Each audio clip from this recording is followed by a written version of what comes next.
Narendra Modi howdy Modi programme के बाद New York में हैं, जहां वो आज क्लाइमेट एक्शन समिट में हिस्सा लेंगे। खिताब करने वालों की फहरिस्त में पीएम मोदी का नंबर तीसरा है। आपको बता दें कि इजलास में 63 ममालिक के नुमाइंदगान को मदऊ किया गया है। अक़वाम मुत्तहिदा की आला सतही मीटिंग यूनिवर्सल हेल्थ कवरेज के मौजू पर है, जिसमें दहशतगर्दी और शिद्दत पसंदी के ताल्लुक से बात होगी।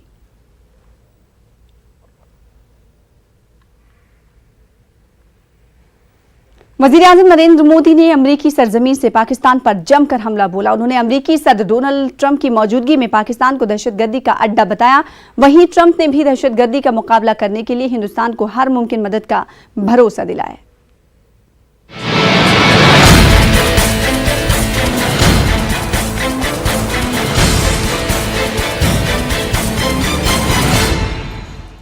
दहशतगर्दी के मुद्दे पर पाकिस्तान को हमेशा अलग थलग करने वाले पीएम मोदी ने हाउडी मोदी मंच से भी वही किया।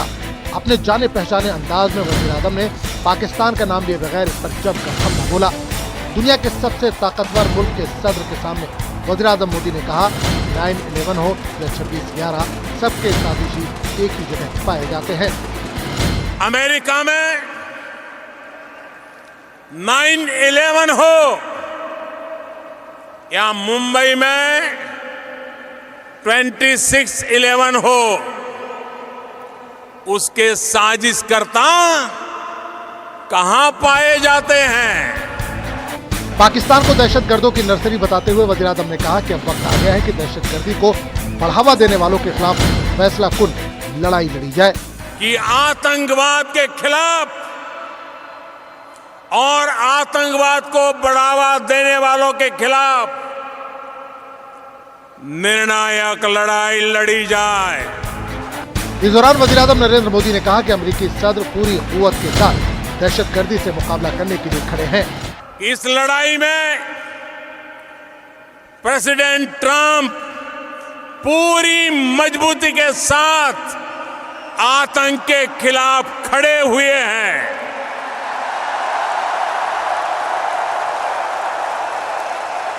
एक बार आतंक के खिलाफ लड़ने का राष्ट्रपति ट्रंप का जो मनोबल है, हम सब मिलकर के उनको भी स्टैंडिंग ओवेशन देंगे। मौजूदा वक्त में दहशतगर्दी के मुद्दे पर पाकिस्तान के खिलाफ अमेरिका का रवैया सख्त रहा है।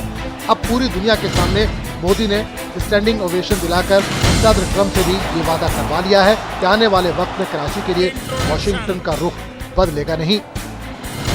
Bureau report, news 18 Urdu. On global politics. मरकजी वजीर मुख्तार अब्बास नकवी ने कहा कि इस्लाम दहशतगर्दी के खिलाफ है। इन्होंने कहा कि दहशतगर्दी इस्लाम का बड़ा दुश्मन है। इन्होंने ये बात डोनाल्ड ट्रंप के उस बयान पर कही जिसमें ट्रंप ने इस्लाम ही दहशतगर्दी के खिलाफ बात की थी। मुख्तार अब्बास नकवी ने हमारे नुमाइंदे विनीत से बातचीत की। हमारे साथ केंद्रीय मंत्री मुख्तार अब्बास नकवी, उनसे हम बात करते हैं। सर, जिस तरह से कल डोनाल्ड ट्रंप ने पीएम नरेंद्र मोदी के साथ स्टेज शेयर किया और वहां पे कहा कि इस्लामिक आतंकवाद के खिलाफ वो सब साथ हैं। देखिए, पहली बात यह कि कल प्रधानमंत्री नरेंद्र मोदी जी का जो उद्बोधन था वो अद्भुत था, अविस्मरणीय था।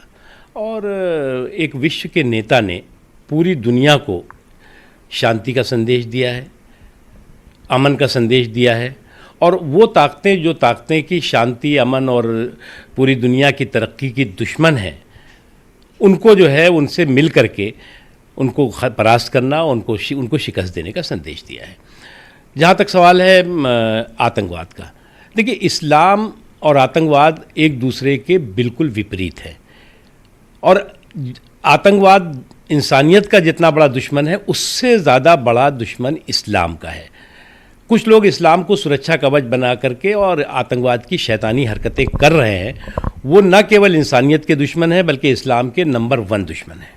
हाँ सर, इसके साथ ही साथ बात करें सर, पीएम नरेंद्र मोदी ने जिस तरह से 370 के बारे में बात की, डोनाल्ड ट्रंप ने भी समर्थन किया कि 370 कश्मीर से जो हटा है वो फ़ायदा रहेगा देश के लिए, शांति के लिए। देखिए, आज पूरी दुनिया इस बात को समझ चुकी है कि कश्मीर में, जम्मू में, लेह में, करगिल में 370 के नाम पर क्या हो रहा था।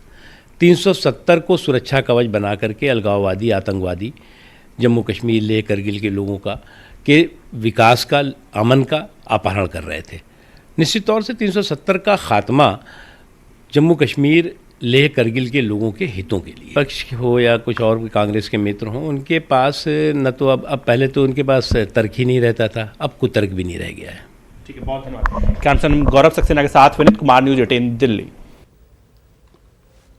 फौज के सरबराह बिपिन रावत ने इस्लाम के ताल्लुक से बड़ा बयान दिया। उन्होंने कहा कि इस्लाम बुरा मजहब नहीं, बल्कि इस्लाम के पैगाम को सही तरीके से आम नहीं किया जा रहा है।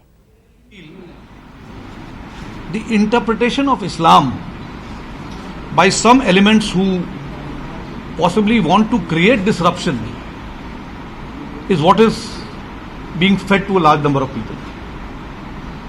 It is not that the religion is bad, but the manner in which it is being interpreted for whatever reason is what is affecting the people who listen to such messages, people who sometimes get carried away and swayed by such messages. I think it is important that we have preachers who convey the correct meaning of Islam in whatever form it was written by those who wanted Islam to be preached in proper manner.